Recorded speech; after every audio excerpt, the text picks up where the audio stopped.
예, 매주 금요일 계속 선보이고 있는 코너입니다. 사사건건이 만난 사람. 오늘도 KBS 보도국의 이경호 해설위원 제 옆에 나와 있습니다. 어서 오십시오. 안녕하세요. 네. 자, 오늘은 어떤 분을 만나고 오셨는가? 제가 사전에 전달받았는데 이른바 성매매 집결지 또는 네. 집창촌이라는 표현도 쓰긴 쓰고요. 네. 여기에 있는 약국에 다녀오셨다고요? 서울의 집창촌 많이 사라진 것 같지만요. 예. 사실 몇 곳이 아직도 남아 있습니다. 그중에 한 곳이 서울 성북구 하월곡동에 있는 보통 미아리 텍사스라고 불리는 곳인데요.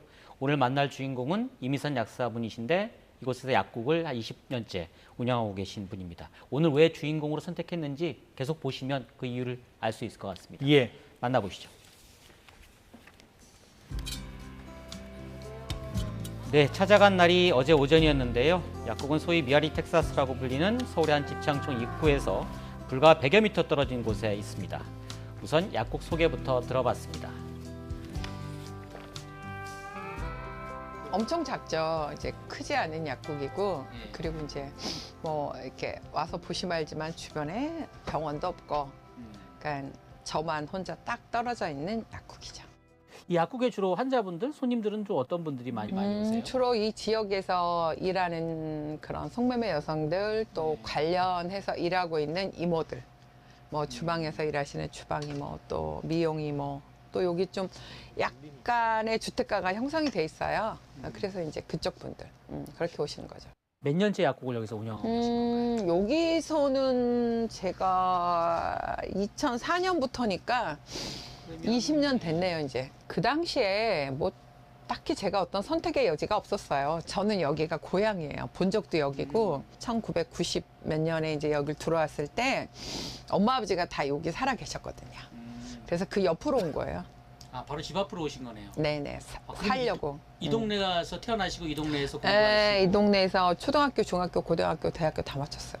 그러면은 이 동네 소위 말해서 이제 성매매 집창촌, 네. 집창촌이 있을 때부터 여기 계속 그렇죠. 어린 시절을 같이 보내신 네, 거예요. 저 초등학교 2학년, 1학년, 그러니까 50년 넘었죠? 제가 올해 62이니까. 네, 남들은 이곳에 산다고 말하기도 좀 꺼릴 수 있는 곳이긴 한데요. 이미선 약사에게는 사실 어린 시절을 보낸 고향 인생입니다. 그래서 이곳의 역사를 누구보다도 가장 잘 알고 있었습니다. 저 끝에 있지, 이모들 있는데. 네. 저기서 쭉 골목이 두 개가 있어요. 이쪽으로 좌측으로 두 개, 오른쪽으로 쭉 두 개가 있어서 기름역까지 가는 거야. 예, 다 집장촌이에요. 그때 비해서 규모가 줄어들거나 그랬어요. 줄었죠. 예, 많이 줄었지. 근데 이제 여기 사는 사람들이 대부분 여기에 업을 두고 있는 사람들이에요. 아, 나처럼 우리 집 여기. 저는 약국 여기. 거의.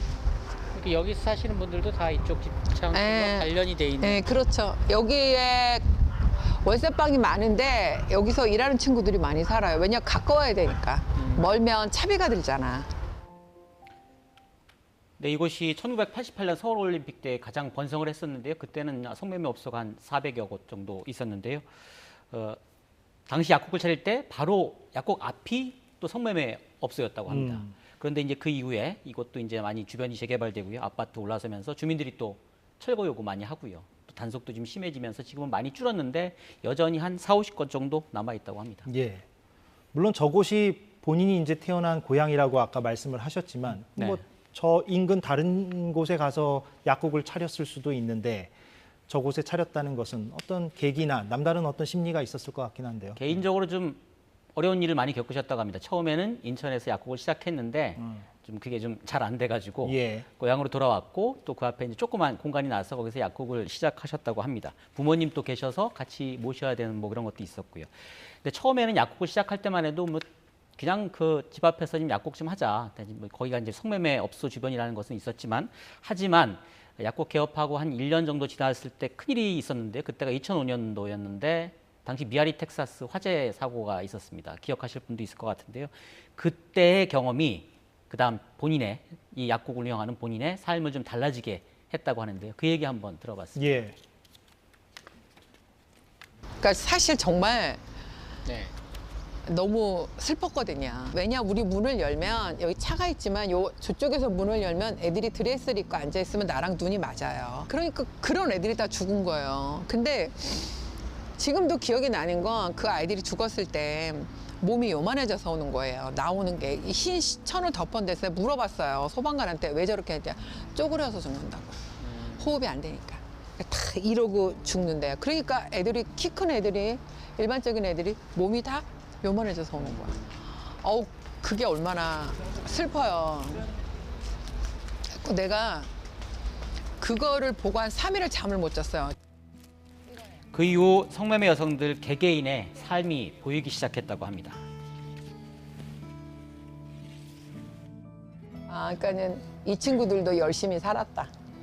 그리고 엄마도 챙겼고, 애도 챙기고, 아이 아빠는 아이를 버리라고 고아원에 갖다 주라고 했지만 고아원에 갖다 주지 못하고 애를 데리고 여기 들어와서 애랑 같이 사는 친구도 있거든요. 그러니까 뭐 실상을 알려서 어떤 뭐 동정이나 지지를 받자는 것이 아니라 그냥 이런 사람이 있다. 이렇게 사는 삶도 있다. 삶들은 각각의 삶들은 다 각각이 귀하다. 누가 감히 인간이 타인의 삶에 대해서 아니다. 저 삶은 잘못됐다라고 말할 수는 저는 없다고 생각하거든요.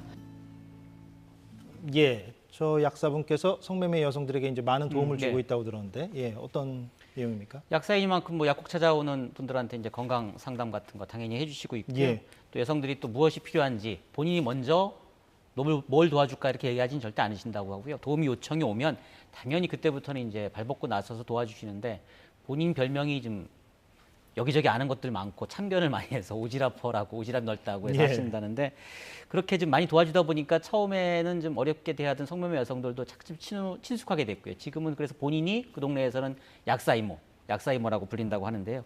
그 얘기 한번 들어봤습니다. 그 친구들이 이 험한 일을 할 때는 각각의 사연이 있잖아요.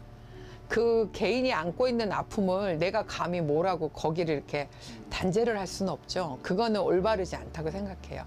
다만 인간관계가 깊어지면서 그 친구가 저한테 얘기를 하면 이모 나 힘들어. 이모 나 이거 그만두면 뭐 하면 좋을까라고 물어보면 그때 얘기를 해주죠. 뭐 병원이나 많이 아픈 친구들은 이제 상담센터나 이런 거를 연결시켜 주기도 하고 그리고 또 이제 직업 훈련이나 뭐 이런 거 이제 하는 경우에 그런 것도 연결시켜 주기도 하거든요. 다양하게.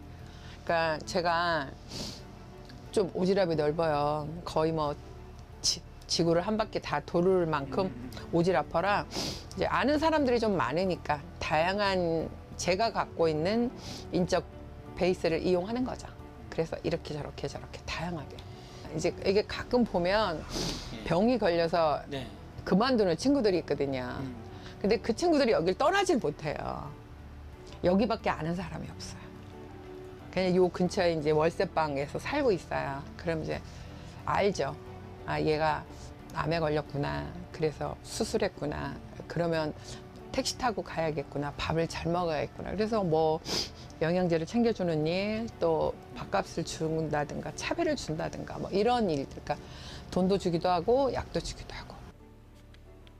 예, 참 소중한 곳인데 저곳이 계속 이제 운영을 잘 해 나가려면 어느 정도 좀 매출도 좀 올라야 될 그래야죠. 거고 운영에 어떤 지속성이 있어야 될 것 같은데 근데 아무래도 위치가 저기다 보니까 다른 시민들이 이렇게 저기를 자주 이용할 것 같지 않다는 우려도 좀 생기고. 뭐 그쪽이 또 많이 위축이 되다 보니까 예. 또 주민들도 많이 떠나고 그래서 그런지 모르지만 돈은 사실 못 번다고 합니다. 근데 아. 본인 철학이 돈을 쫓아다니지 말자 이거라고 합니다. 다른 약사들과 달리 삶을 살자 이런 거라는데요. 그래서 이제 지금 올해 60을 넘기셨지만 아직도 본인 집이 없다고 합니다. 왜 이런 삶을 어려운 삶을 살고 계신지 그 얘기도 한번 들어봤습니다. 예. 그리고 제가 나이가 먹어갖고 그리고 저도 되게 힘든 인생을 살았거든요. 뭐 신용불량자도 돼봤다가 당연히 뭐 아이 아빠랑도 이혼했고 신불자 되고 그 빚을 다 갚아야 됐고 뭐 여러 가지. 그러니까 어찌 보면 내가 그런 인생 풍파를 겪으면서 그 상대방 이 안고 있을 그 아픔의 깊이를 내가 조금이나마 이제 가늠할 수 있는 거예요. 그랬을 때 누군가가 그 사람에게 손을 잡아주고 누군가가 그 사람에게 아 배고프지 이걸로 밥이나 먹어 하고 10만 원의 밥값을 준다든가 저는 그 제 삶이 너무 좋은 거예요. 물론 집도 한 칸 없고 뭐 모아놓은 돈도 없지만 뭐 다행히 이렇게 저렇게 이제 연금은 나와요. 뭐 보험사 연금 들어오는 게 있고 또 국민연금도 내년부터 나오고 네. 그래서 뭐 어찌 보면 연금만 받고도 사는 데는 지장은 없을 거예요. 제가 사치하는 사람이 아니거든요. 그러니까 사치랑은 거리가 멀어요. 그러니까 제가 대학생 때 학생운동 하면서 이렇게 좀 체화돼 버린 게 뭐냐면 부르주아지 삶에 대한 본능적 거부예요. 부유한 삶에 대한 거부. 그렇죠. 그러니까 뭐 비싼 옷을 입고 명품을 걸치고 뭐 무슨 뭐 다이아몬드 반지가 있고 뭐 차가 수입차가 있고 이런 것들. 네, 인터뷰 1시간 반 정도 촬영도 하고 했는데 그동안 기다리는 동안에 손님이 사실 한 명도 없었습니다. 아, 예. 어떨 때는 하루 매출이 10만 원도 안 되는 경우들이 굉장히 많다고 하는데요. 그래도 20년째 운영할 수 있는 이유는 주변에 도와주시는 분들이 꽤 많다고 합니다. 그렇군요. 예. 근데 저 지역도 뭐 재개발이 된다는 얘기? 예, 그건 뭡니까? 재개발되면은 당연히 이제 떠나갈 수밖에 없고요. 약국 자리도 헐릴 수밖에 없고요. 다른 게 들어올 테니까요. 그래서 만약에 이 약국을 계속 운영하지 못하게 된다면 예. 어떤 일 하고 싶으시냐 이 얘기를 좀 물어봤는데 좀 특별한 앞으로의 계획을 좀 말씀해 주셨거든요. 예. 들어봤습니다. 제 소망은 여기 있는 친구들이 지금 한 100명 좀 넘을 거예요. 네. 100에서 한 130, 40 정도? 그러면 이 아이들을 데리고 학교, 그러니까 직업훈련 이런 것도 하지만 인간이 왜 사는가? 어떻게 살아야 되는가? 예전에 그 서울역 노숙자들한테 구세군에서 이런 그 인문학 아카데미를 한 적이 있어요. 저는 되게 잘했다고 생각하거든요. 그런 것들을 해서 왜냐하면 얘네들이 성매매 여성으로 살았던 얘네들의 그 어떤 과거와 흔적들은 얘네들을 평생 따라가요. 사실은 그걸로 인해서 엄마도 병원비를 내줬고 동생 대학도 보냈는데 그 질타를 다 이 아이들이 받는 건 잘못된 거죠. 그러니까 이 삶도 저 삶도 다 귀하고 소중하다. 이런 것들에 대한 어떤 기본적인 인생이나 그런 것들에 대한 어떤 철학관이 생기려면 공부를 좀 저는 하면 좋겠다고 생각을 해요. 그래서 그런 아카데미 형태로 그런 것들이 좀 만들어지면 좋겠다. 근데 제가 뭐 돈은 없으니까 누군가 한다면 나의 지혜와 나의 뭐 어떤 경험과 이런 것들을 모조리 내어줄 수는 있겠죠. 돈 많은 사람을 만나셔야 되겠어요. 그래야 될 것 같아요. 후원자를. 그렇죠. 돈 많은 사람이 필요합니다. 약사님은 돈이 없으시니까. 저는 그지입니다. 네. 네, 인터뷰 끝나면서 방송에 나가면 꼭 한마디 좀 해달라고 했는데요. 무슨 말씀이냐라고 물어봤더니 작아도 좋으니까 본인이 안 쓰는 물건이라든지 꼭 필요할 것 같은 그런 것들이 있으면 후원 좀 해달라 이렇게 말씀하셨습니다. 예. 그 인터넷에서 성북구 건강한 약국 치시면 연락이 나오니까 후원하실 분들 연락해 보셔도 좋을 것 같습니다. 예. 오늘도 잘 봤습니다. 이경호 해설위원이었습니다. 고맙습니다. 예, 오늘 사사건건 여기서 마무리하겠습니다. 저희는 월요일 오후 4시에 돌아오겠습니다. 고맙습니다.